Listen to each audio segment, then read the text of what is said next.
小松井岩根唾文子へ。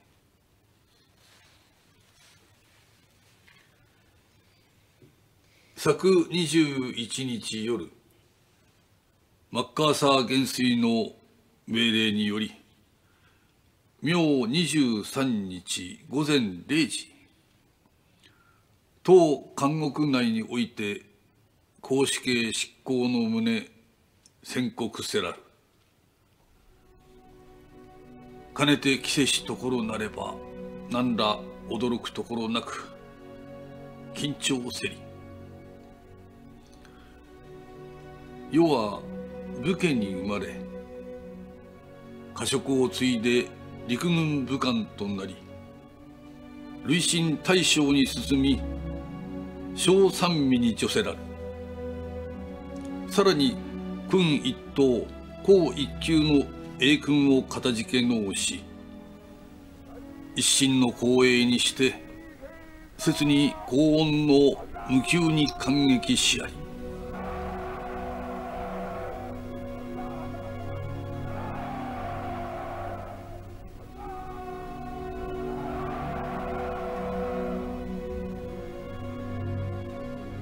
今、南京虐殺事件の犠牲となり、この責任を負って連合軍の処刑に付せらる。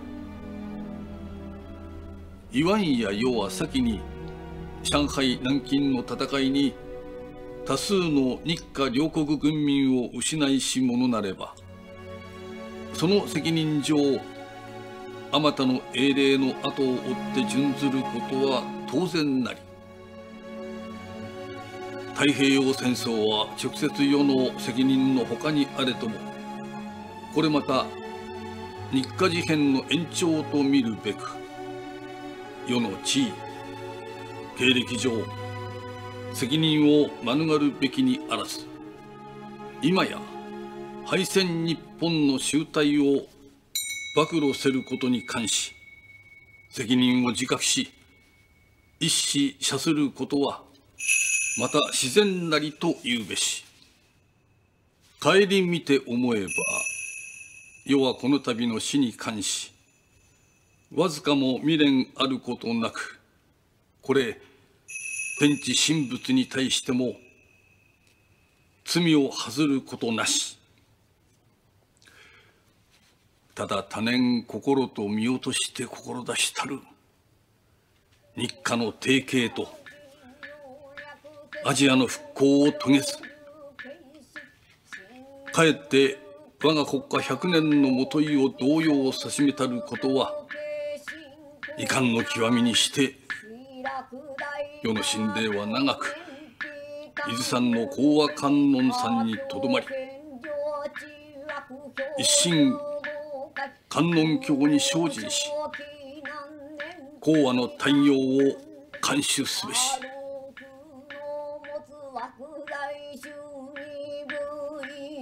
文子久江はじめ、世と志を同じくする者は、よくこの意を対し、愛ともに平等無為の真理を信じ、安心立命、おもむろに公徒を計らむことを恋願う。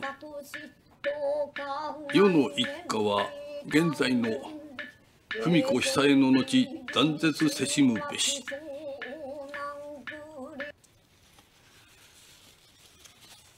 雨土も人も恨みず一筋に、無為を念じて安らけくゆく。主情は皆姑息、正規信州を払う。無為観音力はあまねく明らかに足を照らす。以上です。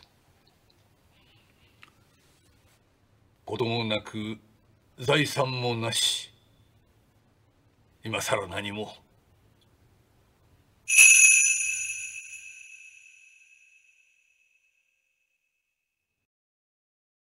Known as the heart of modern China, Shanghai is the nation's largest city with a population of 3.6 million and is also the center of Chinese commerce, industry, finance, and trade.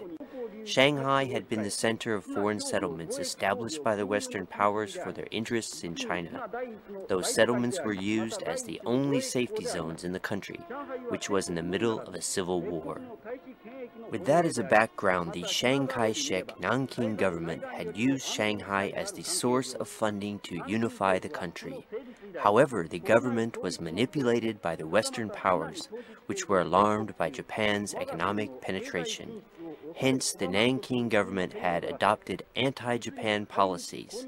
It breached treaties and agreements signed with Japan and fueled naive citizens' anti-Japan sentiment and mobilized anti-Japan organizations in an attempt to damage the business activities and lives of Japanese residents. This situation led to the outbreak of the North China Incident.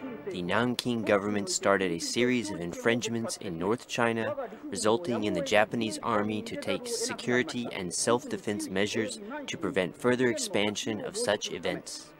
On his way to the international settlement, First Lieutenant Isao Oyama, head of the Japanese Special Naval Landing Forces, was shot to death when his car was suddenly surrounded by members of the Chinese Peace Prevention Corps, who fired several dozen bullets at Oyama. The spot where he was shot was in the demilitarized zone established under the Shanghai Ceasefire Agreement. This incident was a well-planned act of provocation against uniformed members of the Imperial Japanese Navy. In all areas of Shanghai, Japanese residents, Chinese people, and other foreigners started to evacuate the danger zones immediately after the news spread. In the meantime, the Japanese military was mobilized as an emergency measure to protect Japanese residents and the nation's interests, but with only a small number of soldiers. Their intent was to seek ways for a negotiated settlement. The Japanese military tightened security against Chinese soldiers dozens of times bigger in size. The Chinese military showered machine gun fire against the Japanese military at 10 a.m. on August 13th. Finally, we had no choice but to fire back to defend ourselves. A little past 9 a.m. the following day, Chinese bombers suddenly flew over the headquarters of the Special Navy Landing Forces and launched an airstrike. Then the Chinese started a formation bombing on the Japanese consulate, military ships, and many of our bases. We fired back as well and drove them off.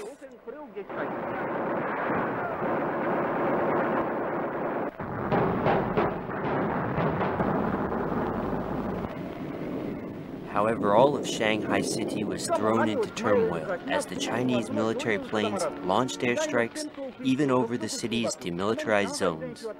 The Chinese military planes also launched a bombing campaign over the entertainment districts in the city, filled with several thousands of Chinese and foreign civilians. It was reportedly said that 940 people were killed and 1,400 others were injured because of this catastrophic bombing.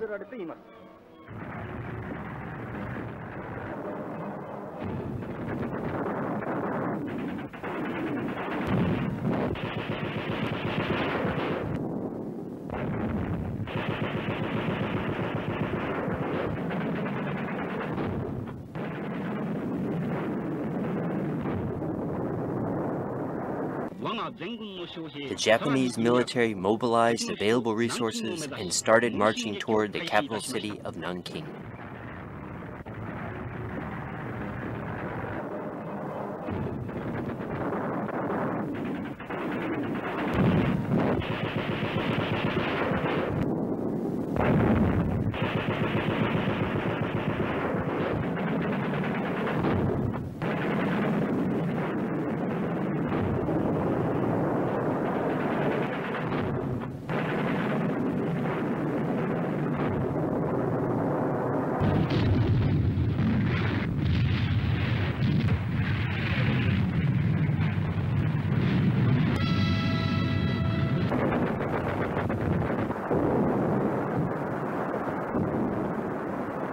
Japanese military courageously fought their way through fierce battlefields, and preparations for an all-out attack on Nanking were completed.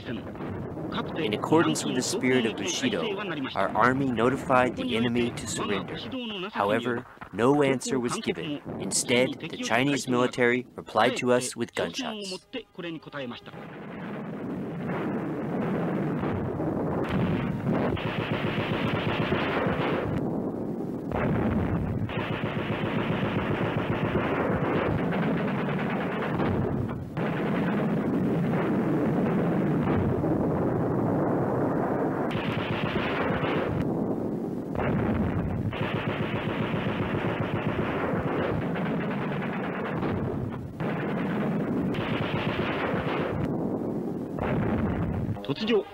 Finally, an order to launch an all-out attack on Nanking was issued.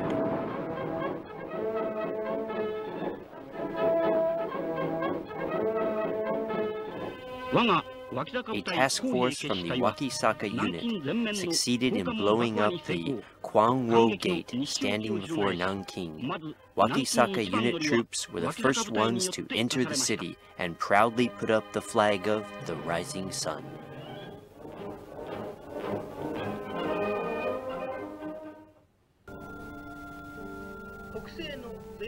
The northwest gate to the city, called Yijiang Gate, is known as a place where the greatest tragicomedy took place when the enemy troops retreated.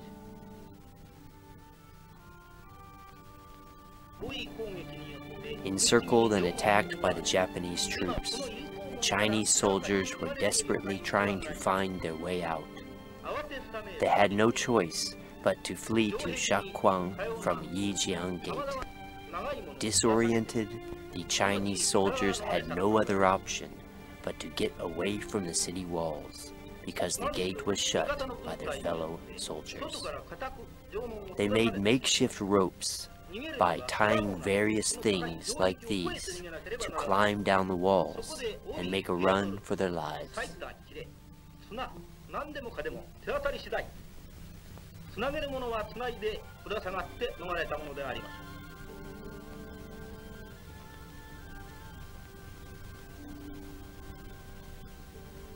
The Chinese soldiers desperately climbed down the walls, took off their military uniforms, and dressed in civilian clothes before running away.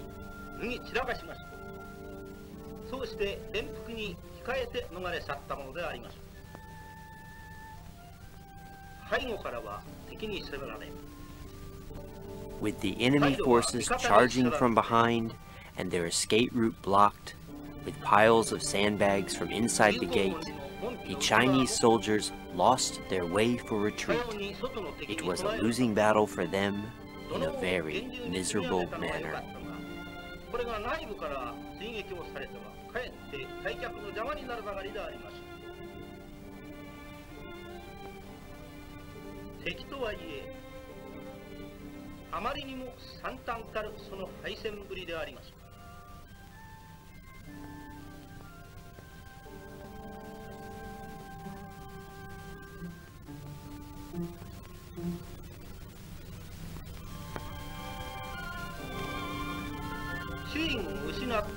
Watching those now masterless donkeys, I imagined about Chinese soldiers and their fate as stray sheep. I feel empathy to them.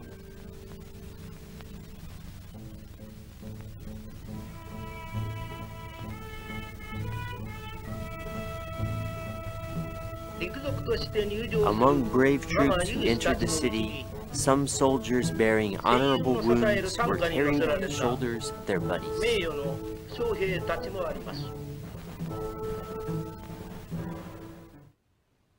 Nanking was completely taken over at 1700 p.m. December 13, 1937. Subsequently, a historical ceremony to celebrate Japan's military entrance to Nanking was held on December 17th. The best and brightest members of the Imperial Japanese Army and Navy, such as Prince Asaka, Lieutenant General, and General Matsui, top commander, regally marched into the city. It was such a clear and sunny day with booming sounds of airplanes and joy roaring through the sky. The crowd was given a shout for joy that almost shook the ground. The troops were struck with deep emotions as they held ashes of their buddies who were killed in battle, while contemplating the minds of the brave who attended this honorable ceremony.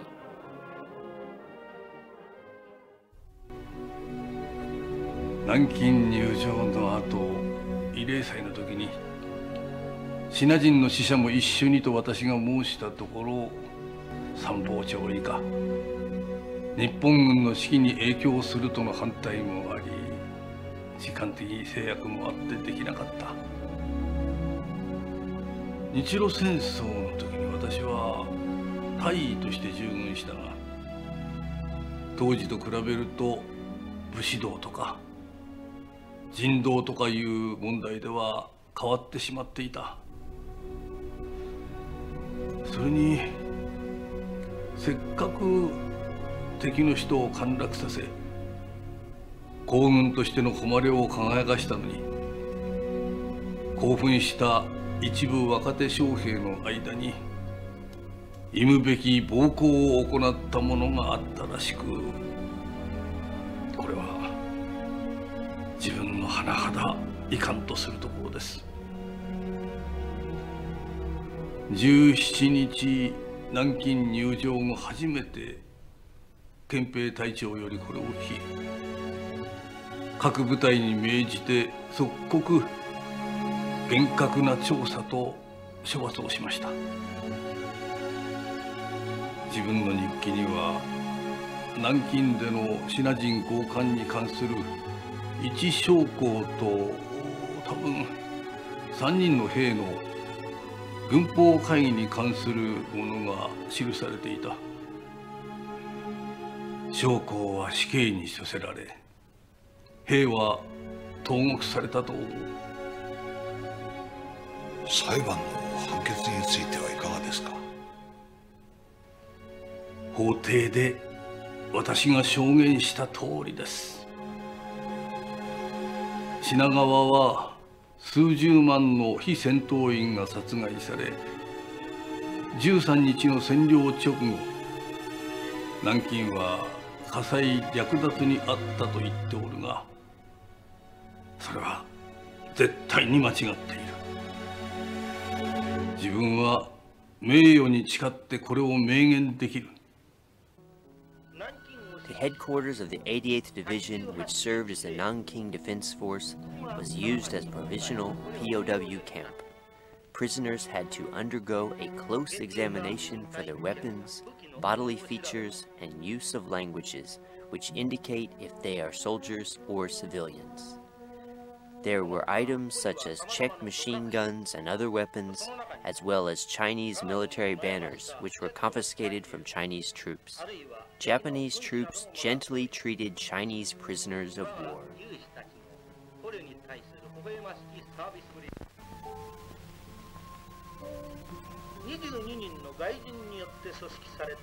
Initially, many Chinese soldiers, disguised as civilians, had slipped into the refugee zone.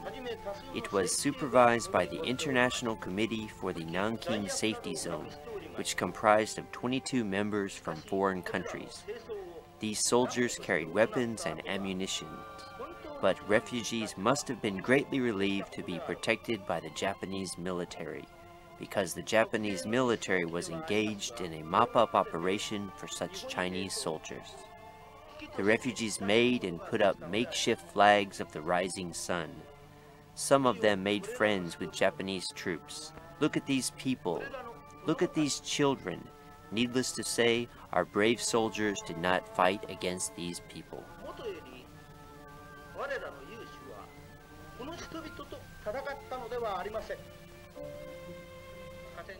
Construction for an electric cable system was underway. Such work was the top priority in Nanking because of the use of lights was strictly regulated during nighttime hours. More and more residents were returning to their city. Exhausted from the war, they eventually regained their strength and returned home.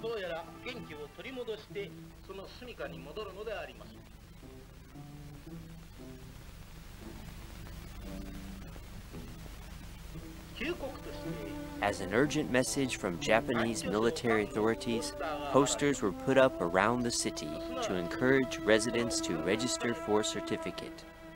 Residents could receive sufficient protection if they had the certificate. A large number of residents reported to register for the certificate.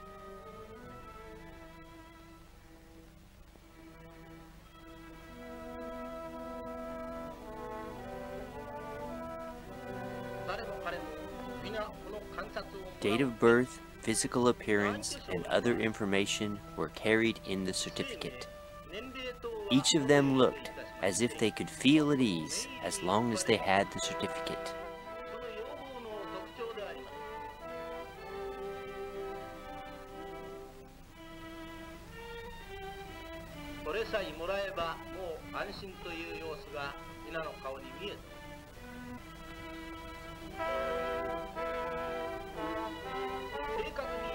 To make entry exactly in groups of 4 people, they used a stick of bamboo.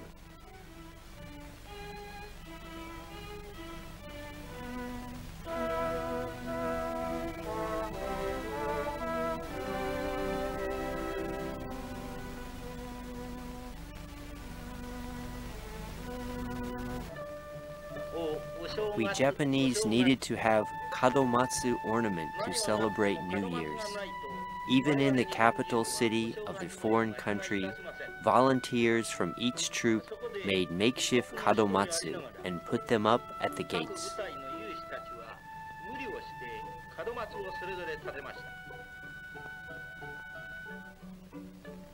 However, pine trees for making kadomatsu were hardly found in the city, so they had to go faraway places like Nanjing Mountain to obtain them.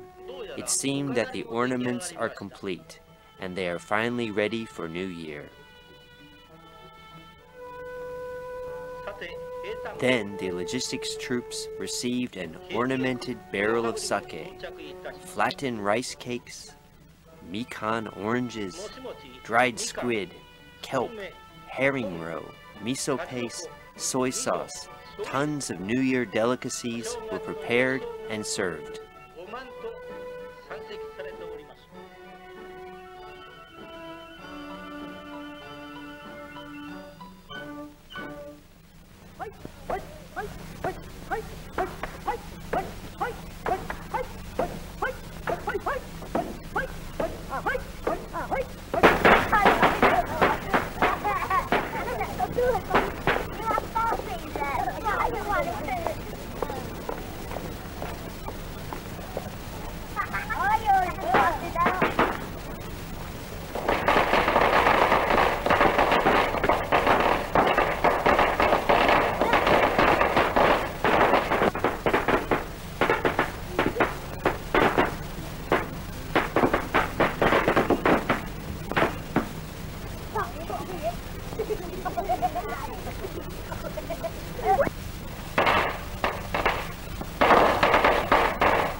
The Nanking Self-Governing Committee was established on New Year's Day.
What's remarkable and admiring here is that even though wounded soldiers were under devoted care of generous Japanese nurses, each and every one of them was aspiring to get well, rejoin his original troop, and return to the front line.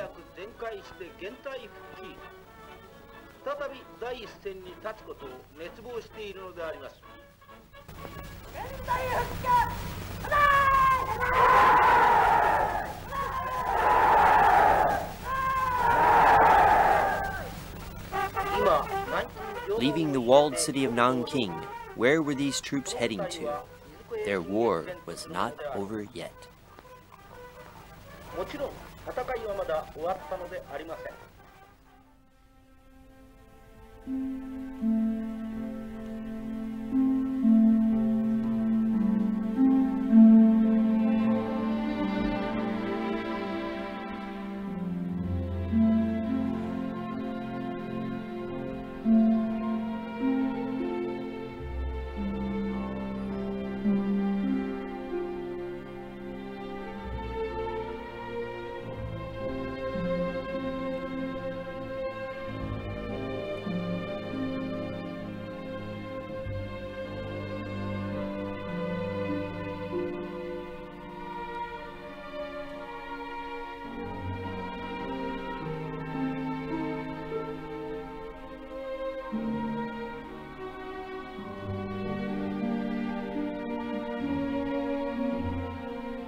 南京攻略戦闘でシナ軍民が爆撃や銃砲火等によって多数死傷したことはあっただろうけれども、検察側が主張するような計画的な集団的虐殺を行った事実は断じてない。あなたのお気持ちはインド判事の気持ちと同じですね。あのインド判事の書いたものを新聞で見せてくれたが、大変よく言っておる。我々の言わんとするところをすっかり言ってくれておった。ありがたいことです。